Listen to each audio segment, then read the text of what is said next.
All right, welcome back to the Hoops Nerd Podcast. I'm excited about our guest today. It's Andy Larsen from the Salt Lake Tribune. If you're a Jazz fan, you know who I'm talking to. If not, then I don't know why you're here. But anyways, welcome, Andy. Thanks for coming on the show. Yeah, no worries. Thanks for having me. I'm, longtime reader and sometimes watcher, and it's always a good time. So you do an awesome job, and thanks for keeping the SLC Dunk and everything you do alive. I tell you what, so I had a crazy day today. I'm just going to be super honest. I had a job interview today at my company because SLC Dunk, I have a lot of people sometimes message me on Instagram and on Twitter, and they'll be like, how did you get to where you are and what you're doing? And I was like, this is a part-time gig. If I was doing this full-time, I can tell you right now, I would not afford to live. So it's a part-time thing, but it is a labor of love. I enjoy it. And I had a job interview today for a pretty big time thing that I'm hoping for in my day job. And I was like, well, I still would do SLC Dunk even with it, because, you were at SLC Dunk at one point. Yeah, I mean, when people ask me that same question, like, how did you get to this spot in journalism? Like, I don't have a journalism degree.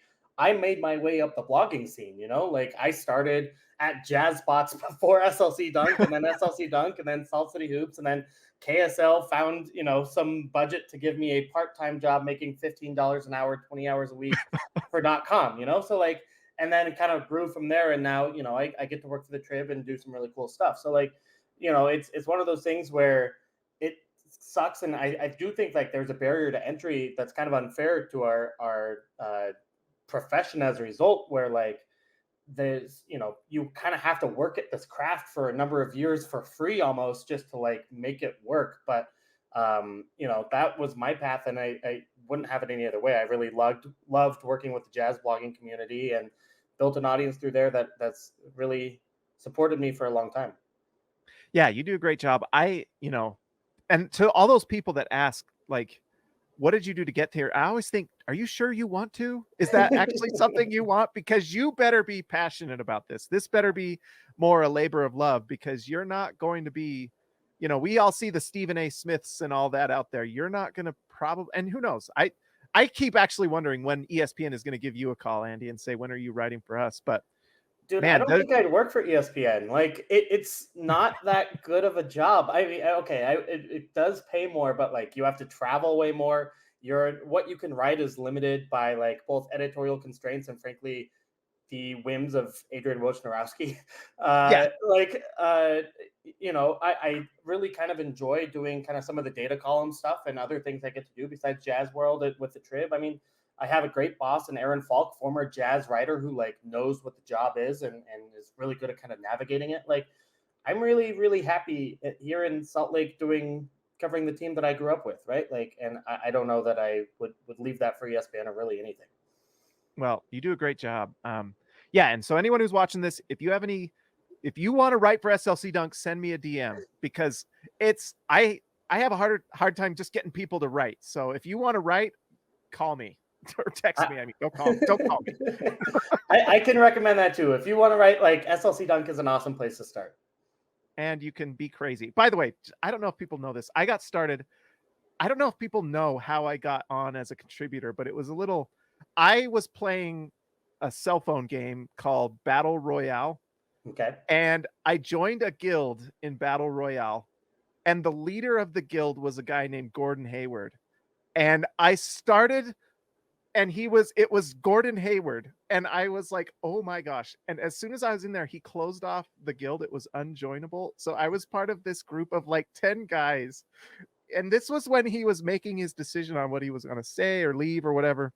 I recorded every single thing he ever wrote, and I made an article on SLC Dunk. And I don't know if people remember Amar, but I was like, hey, Amar, I have this thing I've been writing. I have everything Gordon Hayward said. Can I make an article? And that's kind of what got me into Amar's radar. And so I don't know if you guys can get in on a group text with Keontae George or something, it might help you out. I don't know. But I think you could attest to this, though, that's not a requirement, right? Like, I just was hey, Amar, I'm in college, and will you let me write? And he was like, yeah, sure, it sounds good. So, yeah, it's a great place. Like, I started on the fan posts part of it, right? Yeah. Where, like, I wasn't even an official SLC Dunk blogger. I had to write, like, 10 of those to kind of get noticed by Amar. And anyway, Yeah. So you kind of work your way up and you practice and you try different things and see what happens. Yeah. Well, thanks for coming on. Let's talk about the Jazz a little bit. I wanted to just get your thoughts. And, we were talking a little bit before. Sometimes it's reporter Andy and sometimes it's opinion Andy. And I think today is probably a little bit more opinion Andy, but who knows? Maybe there's some things you can talk about. But I just wanted to get your thoughts. I mean, well, let's start off first with the uniforms. The uniforms come out today. What are your thoughts on the new Jazz uniforms? Yeah, they're really. I think they're really good. I don't think they're great, but I think they're really, really good. And like number one, they're not yellow, right? Like, and that is the number one thing is we are moving past kind of this 2-year blip where the Jazz not only didn't look like the Jazz, but they looked awful, right? Like, and it was very different than what you would expect as a Jazz fan for a long time. This decade of brand that they had created. Now this is Jazz basketball. This is extremely familiar to anyone who's watched the Jazz over the last 20 years, watched The Last Dance, known kind of Stockton and Malone, known our most famous export, which might be basketball, right? Like when you go overseas, people ask you about Stockton and Malone and the Utah Jazz. And that's what this look is, right? I think the Mountains are a very smart approach there with the Olympics coming up, with how important the mountains are to the community. I think the purple looks really good on Jazz players and is a kind of unique color that, again, I think the Jazz own pretty well. I like them a lot. I think they're a little bit safe in that we've seen a lot of these design concepts before. But honestly, at this point, I'll take safe and solid and representing the fan base as over kind of any other thing right now. So I think they're at least a solid B plus, not an A minus, and I think they did a good job with them. I agree. I think B plus A minus is a good spot. I mean, it's really hard for Utah because there's just inherent problems you have to overcome. My day job is in marketing, and I do think the mountain basketball is a great phrase because it does kind of say what we are.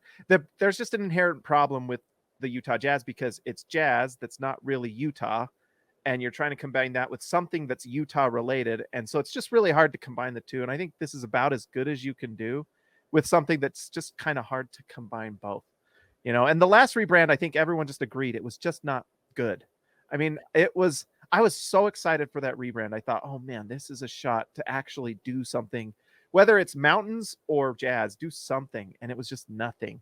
I even thought like the color scheme, when I first saw the colors, I was like, well, there's some, if you think about like music and sheet music, there's something there with black and white. And if you have notes and it was just nothing. There's nothing. And so to have something, it's hard to lose on where you just have something. So anyways, I think I think they did a good job. I think Ben Barnes is actually one of the best in the business in terms of creating brand designs, not only for the Jazz, but for other teams. I mean, has been involved in a number of different really good logos around the NBA and around the world of sports.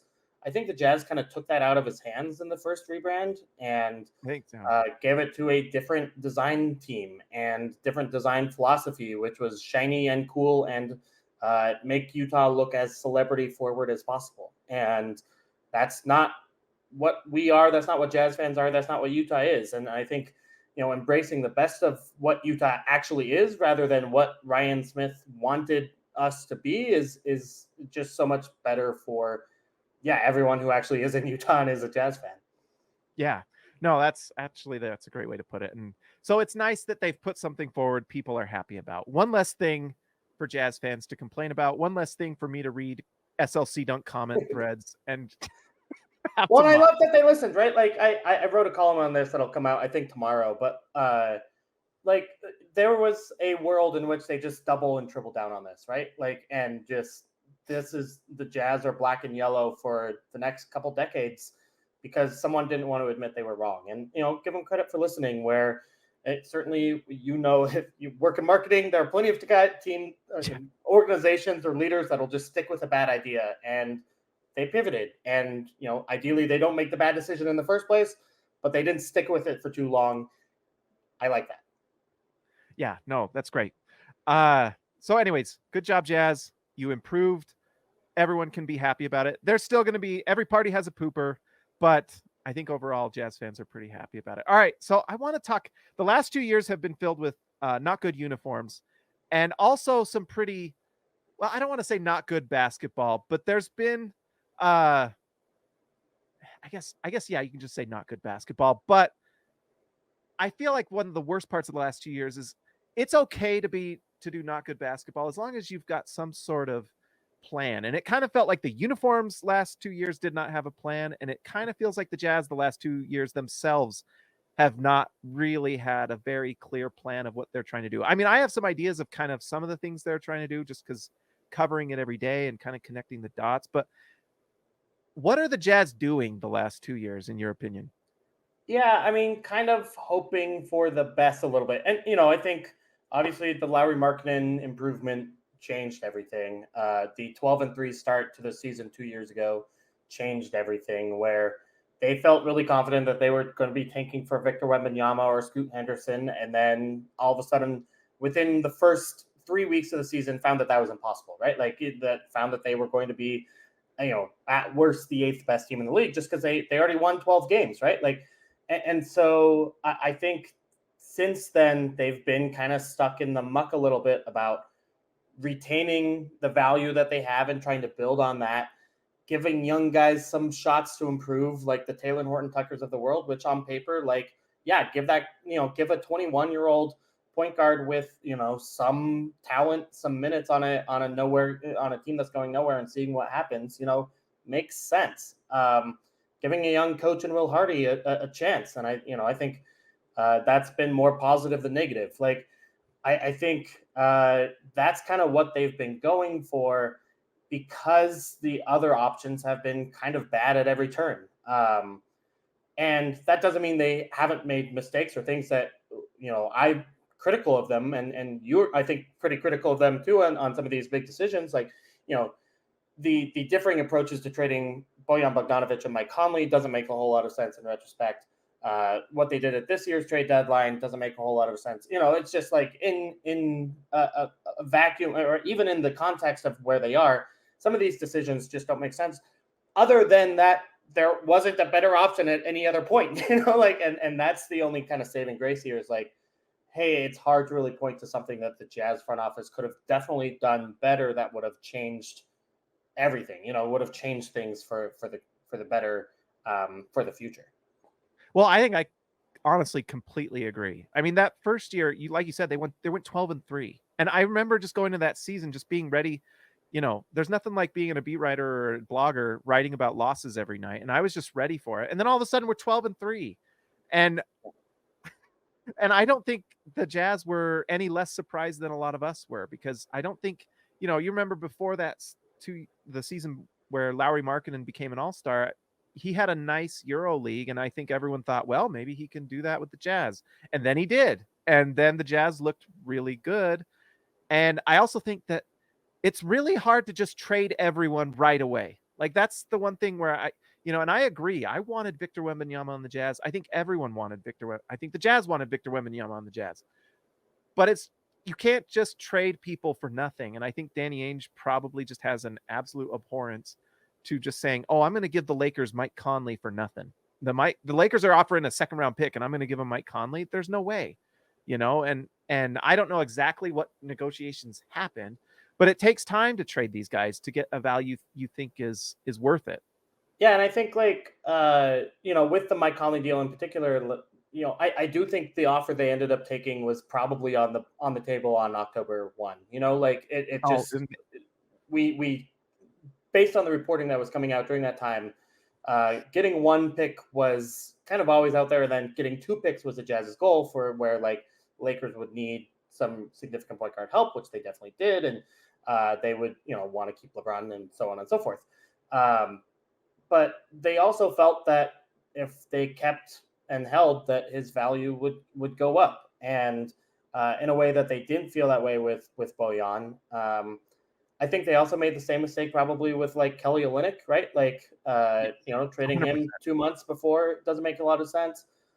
We'll see what happens with like Chris Dunn's deal and whether he stays or goes. I mean, I think you can really probably Ochai Agbaji, right? Like, if you trade him at the end of last year, he probably has more value than if you trade him at the deadline. But that is also maybe the one thing that the Jazz have that other teams don't is this ability to give playing time to guys who you really have questions on whether or not they deserve it, right? Like, and they found out about some guys and more negative than positive, frankly, but they have had like some nice pops in Lauri Markkanen and then Colin Sexton last year, right? Yeah, and last year I think was a little surprising as well. I mean, the mistake I made, and I made some predictions. I thought the Jazz were actually going to be pretty decent last year. I thought, with Lauri Markkanen, if he's an all-star, maybe Walker Kessler takes a step, and you have some pretty nice rookies that showed some things in summer league. If they just kind of gradually improve, along with guys like Colin Sexton and Jordan Clarkson, like I was like, I could And see the Jazz being a 500 team, John Collins, but right? Like they added in John this new, Collins. right, new goodish power forward that they never had before. And because part of what I do is I just kind of try to read the tea leaves. What are they doing? I just go off of what they're saying, and well, I don't necessarily always go off what they're saying. I go off what they do, because a lot of them were saying we want to keep Donovan Mitchell and build around Donovan Mitchell, and I had heard through a few of my little grapevines that it was not necessarily the case, Right. and so the thing that happened last year is I thought they were going to be pretty decent. And that actually made kind of sense to me, because if someone's familiar with the Utah Jazz cap situation, there were some benefits to being better than bottom 10. If you are the Jazz and you want to be good next year, like, I am very much on the Cooper Flagg bandwagon. That is all I want, because we've felt the pain of not getting Wembanyama, and I want to go there. But I could also see a world where it makes sense to convey the pick last season, because then let's say the Wolves just have a terrible snake bitten year. So have some injuries and so on. And then maybe you just get that pick and it's great, or let's say the same thing with the Cavaliers, like Donovan Mitchell. I know what he's saying and what he does is very possible to be different. We'll see what happens. That's an interesting situation. But let's say Donovan Mitchell leaves next year and leaves them high and dry. All of a sudden that pick looks really good. But the problem is we did not convey the pick this year. So that means the swaps that we have next year and all that now is up in the air. And I do not want to go into 2026 if we're still really bad, and if we have a shot at Cam Boozer and we're just a little bit too good and we don't get him. So it scares me to death. I could see why that was the possibility.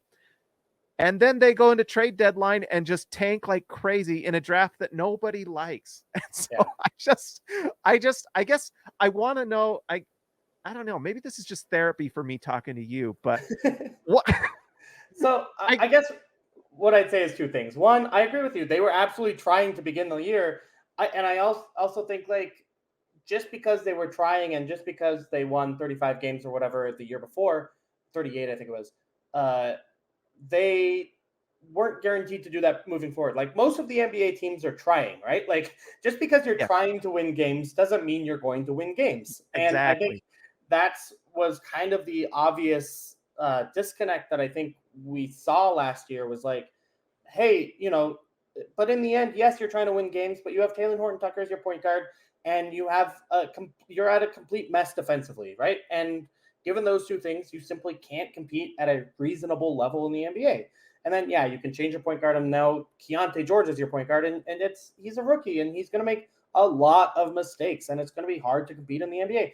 I think, the defense is still a real question, and we can talk about that, like why that was worse than the league bad, because I don't think it should have been that bad. But it's just not enough to try. I do question, like, the strategy of tanking at the end of the year. I think that the trades really hurt the feelings of guys like Lauri, right? And in the end, I still basically expect Lauri to sign an extension, and maybe the Jazz just made that calculus too, like whatever. But ultimately, it does put a bad feeling in everyone's mouth, and a bad, it makes it harder to get free agents. It makes it harder to make quality trades. It makes it harder to, you have to pay a little bit more for guys like Lauri, and maybe pay him the max rather than a little bit less than the max, all that kind of stuff. It just, those last 2 months just made harder. And then, in the end, the draft pick wasn't worth it because in the end we dropped spots. Dropped 2 Oh my spots, and God. the teams that we worked that hard to pass, moved up. So, and that's what's tough about being a Jazz fan right now is there is no light at the end of the tunnel that you can really see, right? Like you really have to go years down the road before this starts to make sense. We know that surprises can happen. You can get a Donovan Mitchell in the draft, and then all of a sudden you're back quicker than you know it. But it's rare, and we just don't know if and when that's going to happen. Yeah, and something you brought up, and I just want to ask you about it. I mean, I think Ryan Smith is sharing pictures of Lauri Markkanen. We see Lauri Markkanen and all the Jazz promos for the new uniforms. I don't think that's a small thing. I think sometimes that's just kind of like I do think it's interesting. Jordan Clarkson and Colin Sexton were not in that promo today. And I don't think that's surprising. I've written about 10 rumor articles about Colin Sexton and Jordan Clarkson. I would not be surprised this offseason. But anyways, back to my question. I had Ken Clayton from Salt City Hoops on. We kind of talked it through. It really seems like the renegotiation is what they would like to do with Lauri Markkanen. I guess I want your opinion. Is that the right thing to do? And just what are your thoughts on that? And how did the Jazz move forward with Lauri Markkanen? I think it's a right thing to do because not only it gives you the flexibility to keep him or not, right? Like I still think he's tradable under a higher cap dollar, and the way Justin Zanuck talked about it before his surgery, when he was talking about this upcoming offseason, they want to give him a strong renegotiation and extend offer beginning in August. I think they anticipate some negotiation there. I don't know that their first offer is going to be the max. And I think some of this depends on what happens in the draft and free agency and if they're able to go big game hunting and all of that. But for the most part, it does kind of make sense to keep the one superstar that you've had in the last, and superstar strong. Okay. One top 30 guy you've had in the last 20 years. That I guess the second one beyond Rudy Gobert that really wants to play in Utah, that really likes it here, that really has his family here, that and is really good and is probably going to get better, and is in the prime of his career. Unless you get a trade where it's holy cow worth it, and I don't know that Lauri would be surprised by that by any means. Lauri tends to be a little bit like cynical about like how his career, like just because he's been traded before, right? And knows that what's happening now isn't always forever in the NBA. But I do think the Jazz are going to offer. I do think that Lauri is likely to accept, and there's going to be a number that they can agree on. And then how you build the team, not really around, but next to Lauri, given his skill set, I think is the bigger question than kind of what you do with him. Actually, I think that's a perfect way to put it. I haven't actually heard it put that way, but I like that. It's not building around Lauri. It's maybe building next to Lauri. That's my big question too, is because, you look at the NBA finals, they're going tomorrow. It's two ball dominant superstars on both teams, whether it's Jason Tatum for the Celtics or it's Luka Doncic for the Mavericks. And then you look at who they beat to get there. I mean, Nikola Jokic, best player in the NBA, ball dominant superstar. Anthony Edwards on the Minnesota. It's just a ball dominant superstar. And so that's where I guess, I wonder if that's what the Jazz want and that's what they're looking to get. I don't know how they're going to get it. You mentioned big game hunting. I mean, what does that mean? Does big game hunting mean Brandon Ingram or Zach LaVine? And if that's the case, I'm going to jump into a big depression this summer, but yeah, no, I don't think that's what they mean by big game hunting. And I've had a number of conversations with the decision makers on this, and I don't think they're happy with Zach LaVine type of players, like the cap number there versus the output you get isn't worth it. Could Zach LaVine make the Jazz 5 wins better next year? Absolutely. Like everyone kind of agrees on that. that's not what they want to do. And I don't think that's the right thing to do. I think you and I both agree that being stuck in the middle is kind of the worst place to be. And maybe Lauri's presence makes that more likely than not. But I also think that there are kind of ways around it where you can get out of the middle, even with Lauri on the roster. Yeah, and I look at what they did last trade deadline, that it was clear what they were trying to do. They did want to give Keontae George and Taylor Hendricks minutes. I mean, Taylor Hendricks, I think, did show some really nice things, but it's just hard to be a rookie in the NBA and win. I mean, even LeBron James lost some games, but it takes time to be and Keontae George, we saw some real flashes in summer league. He had some games where he showed some real things, and then we also saw him really struggle at times, which is not surprising. I mean, being a point guard in the NBA is extremely hard and taxing, and so we'll see. Maybe Keontae George takes that next level. But I mean, I was talking to Ken Clayton. It kind of feels like there's a potential next year. At least maybe this is what I'm hoping. But it's kind of like a Lauri and the kids type season where it's Lauri and a lot of younger players developing. And I honestly, you look at the Western Conference standings, if it's Lauri Markkanen and Keontae George and Taylor Hendricks, and then, whoever they get in this upcoming draft, I don't think that team's better than the Memphis Grizzlies, who get John Morant back. You're the 14 seed, right? Like, yeah. And I think the Spurs probably jump you. And you're right. I think Memphis probably jumps you. And maybe Portland does too. Who knows, right? Like you don't. I was gonna say, are we sure we're better than Portland? No. And the only thing that hurts you a little bit is the Eastern Conference exists and probably has 4 bad teams in it. But like, so maybe you go into this draft with the 5th seed. But I don't hate that necessarily, because this draft isn't just Cooper Flagg deep, and the difference between the top 4 seeds and the number 5 spot is 3% or whatever. I think you're going to get a franchise changing player in this not the 2024 draft, but the 2025 draft at number 5. I think the likes of like VJ Edgecombe are good enough to be the best prospect that the Jazz have on the roster, frankly. And that gives you, some flexibility to keep Lauri, essentially. You don't feel like you have to think because there's only 1 or 2 guys in the draft. Yeah, this upcoming, the 2025 draft, not this current one, looks awesome. Like you said, there are it's loaded. It really is. And so it makes sense. And I don't think the Jazz are dumb. I think they're very clear. I mean, Danny Ainge basically goes to every single event that Cooper Flagg is at, which, maybe he does that every year. I don't know. But it certainly seems like he's interested in looking at who's playing. But I guess that brings me to the current draft. Is there a chance the Jazz trade up in this draft? Do you think they're just going to stay at 10? Is there a team out there that might like maybe John Collins or someone, or maybe, I mean, honestly, is there a team like maybe the Memphis Grizzlies that really love Walker Kessler and might be willing to give some picks to the Jazz for Kessler? I don't know. What do you kind of think happens on draft night? Yeah, I truly don't know. And I also know that they don't know, which I know is a lame answer, but like the negotiations and conversations on these don't really start happening until closer to the draft. I would say kind of the best idea we have on this is from what Bart Taylor said after the Jazz fell in the lottery.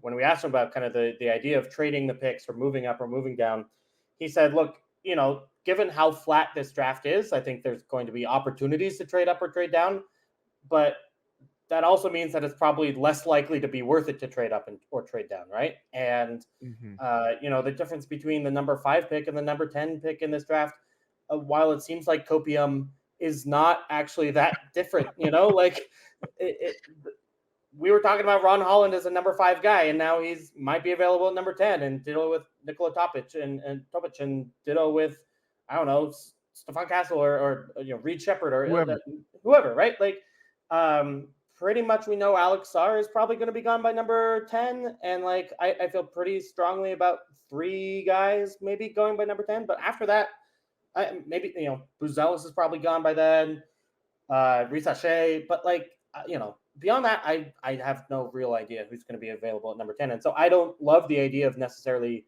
spending a Walker Kessler on moving up when I think Walker's a good player that's heck maybe just as likely to be a pretty useful NBA player as someone like a Ron Holland, right? Like if I have to take Walker Kessler's career moving forward or Ron Holland's, I might take Walker Kessler's, and famous Walker Kessler stan in a bad and negative way, but like nevertheless, at some level, he's just a really good rim protector that can help you at the NBA level, where I think there's like a 45% chance Ron Holland is actually an NBA player.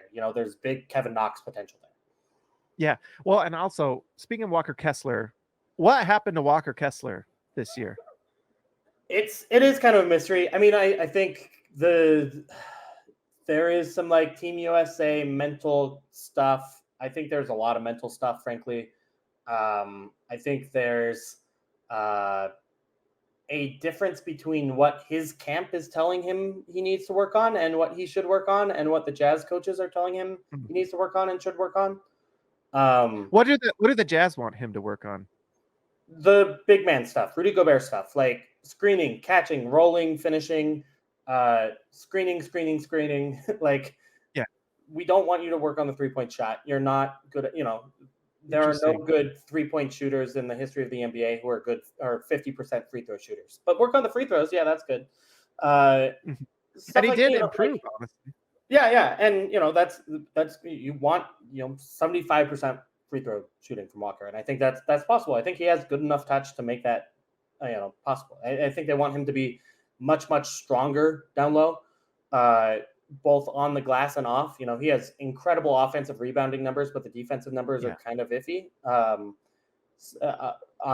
the glass. So like really, figure out what the timing and footwork has to be there. Big man stuff, right? Like, and that's super duper unsexy. And, Walker thinks he can be Brooke Lopez, and I get it. And, in his rookie year was just called up to Team USA, and he thinks he can be a, really top quality center in the league. And yet, like, you kind of have to walk before you can run, right? Like, I do think like the model of Rudy Gobert's progression, while like an outlier, is a really good example for him, because Rudy also had no idea what to do, and then just kind of figured out what he was gifted at and learned how to kind of impact nearly every possession in this really cool way. That I think, Walker's skill set, length, athleticism allows him to do in kind of similar fashion.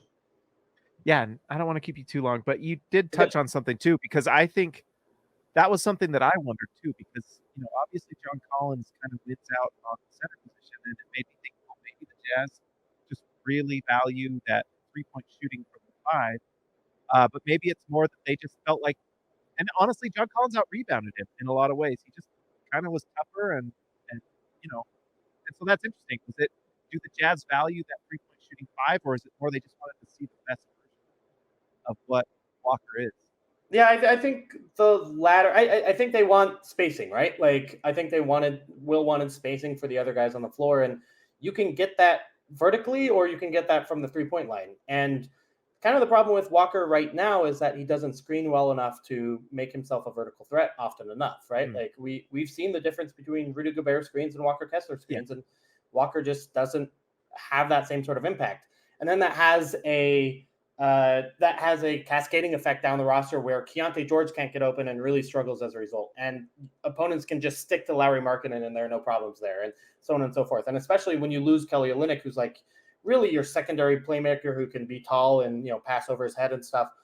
Now you have no way to really generate efficient offense, which is a bummer. You hope Walker takes those next steps, because I think there is a world where he can be the Jazz's long-term starting center, even in like a playoff situation. But it just, he has to get better at kind of his weaknesses in order to play on the floor. I don't think that was like Will loves John Collins as a player. I think he knows John has obvious strengths and weaknesses too. They really wanted to focus on the offensive end last year and getting Keontae especially, but the rest of the offense kind of clicking in a way that worked for everyone to keep them all engaged. And so John Collins was kind of the choice over Walker in a lot of situations. Well, thanks for coming on, Andy. This was awesome. Yeah, no worries. RSL is really good this year. I don't follow them very closely, but are they the best team in the in the league. So they are the best team in the Western Conference. They are 2 points behind the Lionel Messi having Inter Miami, but we've played one fewer game. So if RSL wins and Miami loses, whatever, then yes, RSL would be the number one team in MLS. Can they win it all? Probably. Like, MLS is so goofy that the 8 seed wins all the time, so like anything can happen. And I love that about MLS. But yeah, honestly, they can, and that's what's so exciting about it. Like, yay! It's there is a good professional sports team in Utah. It's not the one I cover right now, but it's the one I get to be a fan of and tailgate for games for, and be a crazy person and stand and chant, and so that's all fun. And apparently the hockey team can't win the lottery either. So at least, I'll say this about the hockey team, and I've been learning a lot about hockey and what the Coyotes have. I think their young players are probably in like a stronger position than the Jazz's are right now. I think I've heard that too. Nothing against Keontae George and Taylor Hendrickson, but they just haven't shown at the top level what, guys like Clayton Keller and Gunther and Logan Cooley have, for example. So, well, thanks for coming on, guys. If you haven't already subscribed to the Salt Lake Tribune, Andy, you have a newsletter that you write every week. Make sure you guys will subscribe to that. Did you want to plug that at all? No, I was just gonna say, honestly, we just turned the Triple Team into a newsletter to try to take advantage of newsletters becoming more popular in the journalism space, and so that's kind of the idea. But so please subscribe to that, and please subscribe to the Trib. Your support, like we talked about at the beginning of the show, is the whole reason I get to do this, and it's a really fun job, and I really, really appreciate everyone listening and reading. Awesome. Hey, thanks, Andy. Thanks, James.